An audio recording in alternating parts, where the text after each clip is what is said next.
কমল আসনধাৰী হোৱা। ওম শান্তি। আজিৰ মুৰলী 11 তাৰিখ 1 মাহ 2024। বাবাই কৈছে, মৰমৰ সন্তানসকল, সদায় এইটো নিচাত থাকা যে ভগৱানে আমাক পঢ়াই আছে। আমাৰ এই বিদ্যাৰ্থী জীৱন আটাইতকৈ শ্ৰেষ্ঠ। আমাৰ এতিয়া বৃহস্পতিৰ দশা চলি আছে। প্ৰশ্ন, কোনসকল সন্তানে সকলোৰে মৰম পায়? উত্তৰ, যিসকলৰ বহুতৰ কল্যাণৰ নিমিত্ত হয়। যাৰ কল্যাণ হ'লে তেওঁ ক'ব, তুমিতো মোৰ মা।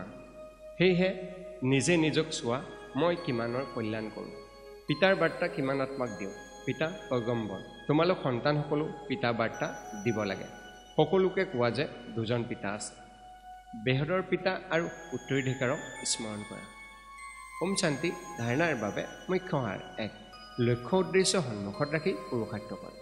লক্ষ্মীনাৰায়ণৰ চিত্ৰ সন্মুখত ৰাখি নিজে নিজৰ লগত কথা পাতা। অহো বাবা, আপুনি আমাক এনেকৈ গঢ়ি তোলে। আমাৰ এতিয়া বৃহস্পতিৰ দশা চলি আছে। 2। নিজৰ সমান কৰি তুলিবলৈ ভোমোৰাৰ নিচিনা জ্ঞানৰ ভোগ কৰা। খুদাৰ সহায়কাৰী হৈ স্বৰ্গ স্থাপনা কৰাত পিতাক সহায় কৰা। বৰদান, দয়াবোধৰ পৰা উপৰাম হৈ পৰমাত্মাৰ স্নেহৰ অনুভৱ কৰোঁতা কমল আসনধাৰী হোৱা।